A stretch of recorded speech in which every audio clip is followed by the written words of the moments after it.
Assalamualaikum warahmatullahi wabarakatuh. Perkenalkan, nama saya Fitria Ainun Nazla dengan NIM 21110104043. Saya dari program studi pendidikan guru Madrasah Ibtidaiyah, Universitas Islam Negeri Kiai Ahmad Siddiq Jember.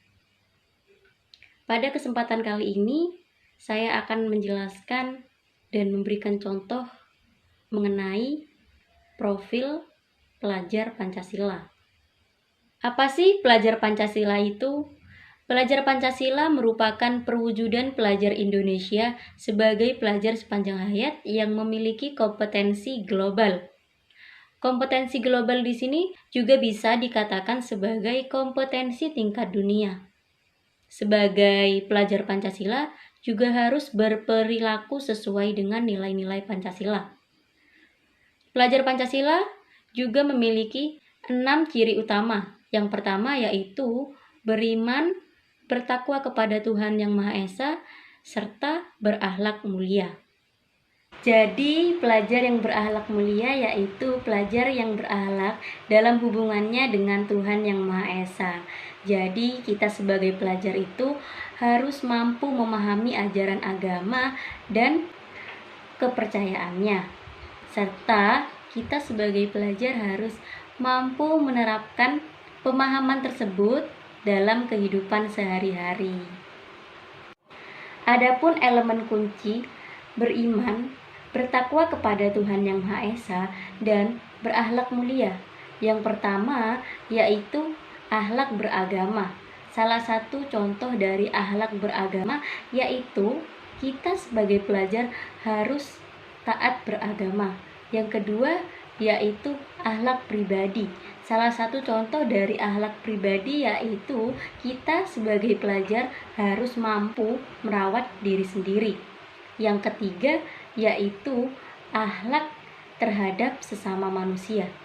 Salah satu contoh dari akhlak tersebut yaitu kita sebagai pelajar harus bersikap santun kepada yang lebih dewasa dan bersikap kasih kepada yang lebih muda.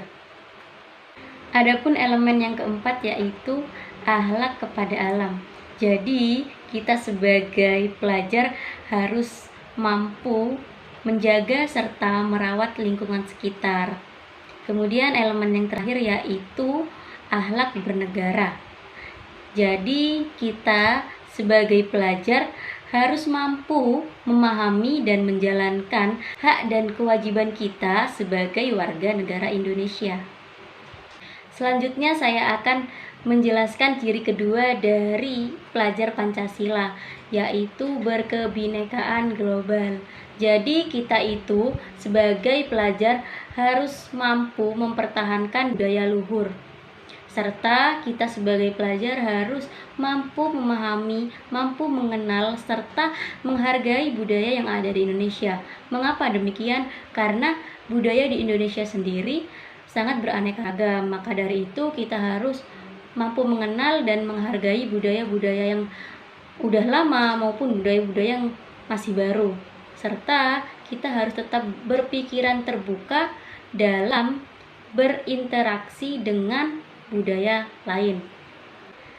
Selanjutnya ciri yang ketiga yaitu gotong royong. Jadi kita sebagai pelajar yang baik harus memiliki kemampuan bergotong royong. Apa sih gotong royong itu? Gotong royong adalah kemampuan melakukan kegiatan bersama-sama dengan sukarela agar pekerjaan yang dilakukan akan terasa lebih mudah dan ringan.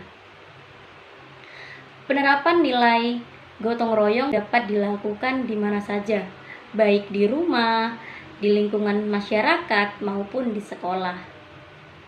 Selanjutnya, ciri yang keempat yaitu mandiri. Jadi, kita sebagai pelajar harus memiliki sikap mandiri. Yang dimaksud dengan mandiri di sini yaitu kita sebagai pelajar harus memiliki rasa tanggung jawab. Misalkan, kita sebagai pelajar memiliki tugas-tugas dalam pembelajaran. Jadi, kita harus mampu bertanggung jawab atas proses dan hasil belajar tersebut. Selanjutnya ciri yang keempat yaitu bernalar kritis. Jadi kita sebagai seorang pelajar harus mampu bernalar kritis. Misalkan sebelum mengambil keputusan, kita tidak bisa mengambil keputusan hanya dengan satu informasi. Namun kita sebagai seorang pelajar harus mencari informasi-informasi tambahan serta dapat menganalisis dan mengevaluasi informasi-informasi tersebut. Setelah kita mampu menganalisis dan mengevaluasi, baru kita dapat menyimpulkan informasi tersebut. Sebelum mengambil keputusan, kesimpulan yang kita ambil dari informasi sebelumnya, kita gali kembali apakah informasi tersebut sesuai fakta. Jika sudah sesuai fakta, maka kita boleh mengambil keputusan tersebut. Jadi dengan bernalar kritis akan mampu membuat seseorang memecahkan permasalahan yang ada di dalam kehidupan sehari-hari. Jadi permasalahan tersebut akan terselesaikan secara cepat dan tepat. Selanjutnya, ciri yang terakhir dari pelajar Pancasila yaitu kreatif. Jadi kita sebagai pelajar harus mampu menghasilkan sesuatu yang orisinal, bermakna, bermanfaat, serta berdampak. Misalkan, kita sebagai pelajar mampu menghasilkan karya-karya lukisan yang indah. Nah, itu termasuk dari pelajar yang kreatif. Nah, itu tadi 6 ciri utama dari profil pelajar Pancasila. Itu saja yang dapat saya jelaskan. Kurang lebihnya mohon maaf. Wassalamualaikum warahmatullahi wabarakatuh.